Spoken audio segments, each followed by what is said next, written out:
Sophrologue, est-ce que tu reçois tes amis, tes proches, ta famille en consultation?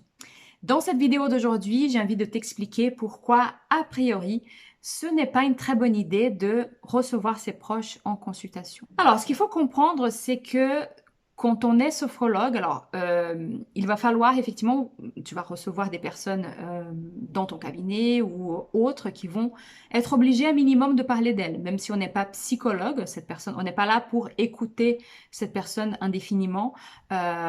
Si la personne a besoin de vider son sac et de comprendre d'où viennent ses problèmes, effectivement, le sophrologue n'est pas forcément le professionnel le mieux habilité pour ça.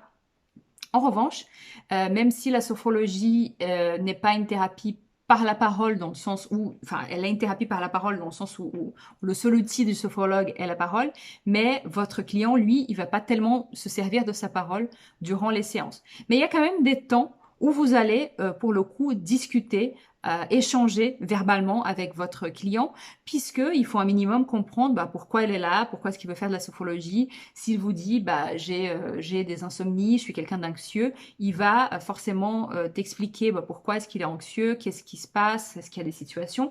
Il va donc être obligé de te parler un minimum de lui, de sa vie, de ce qui pose problème, de ce qui lui plaît, pour que tu puisses par la suite créer un accompagnement qui va être personnalisé et vraiment destiné à cette personne. Il faut comprendre aussi que quand on est sophrologue et d'ailleurs quand on est thérapeute d'une manière générale, la relation thérapeutique est une des choses les plus importantes. Donc la relation entre le client et le thérapeute est une des choses les plus importantes. Elle est même plus importante que la technique en elle-même. Cette relation-là, elle est cruciale pour la réussite et pour la transformation de ton client.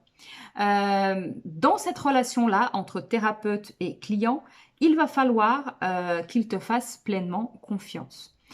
Il va falloir que tu aies une écoute neutre, sans aucun jugement, et qu'il puisse se sentir parfaitement à l'aise pour être qui il est avec toi. Ceci étant posé, est-ce que tu penses que tu peux être d'une écoute parfaitement neutre et sans aucun jugement avec, par exemple, ton beau-frère, le mari de ta sœur? Est-ce que tu ne penses pas que si ton beau-frère a des conflits à la maison avec ta sœur ou avec ton neveu et ta nièce, est-ce que tu penses qu'il va trouver chez toi une écoute parfaitement neutre? Pose-toi cette question. Alors peut-être que tu vas me répondre oui, moi, quoi qu'il arrive, je suis parfaitement dans l'exercice de mon métier, je sais être parfaitement neutre. Supposons que c'est le cas, ce qui a priori n'est pas tout à fait possible avec tout le monde, mais supposons que c'est le cas. Lui, il va probablement pas de lui-même se sentir parfaitement à l'aise pour tout te dire. Donc lui, il va peut-être se brider, il va peut-être s'empêcher de dire certaines choses. Toi, il faut savoir que même si tu es un excellent thérapeute, tu es aussi un humain et ce n'est pas possible d'être parfaitement neutre avec tout le monde sur Terre. C'est beaucoup plus facile d'être neutre et d'être sans jugement et d'être parfaitement tolérant avec une personne qu'on ne connaît pas ou qu'on connaît très très peu, plutôt qu'avec ses enfants, avec son mari, avec sa sœur, avec ses parents. Le thérapeute est quelqu'un qui a un regard tout à fait neutre sur ses clients. Il n'a pas d'attente sur eux.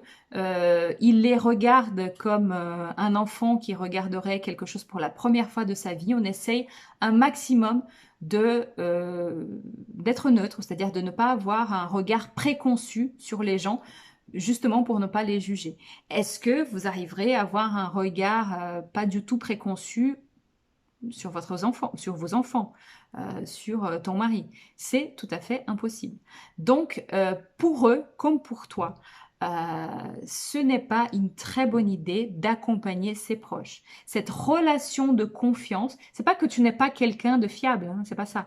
Mais tu es humain, tu es humaine. Donc, cette relation de confiance et de neutralité et de non-jugement va difficilement pouvoir s'établir avec quelqu'un que tu connais bien, tout simplement. Ce n'est pas possible.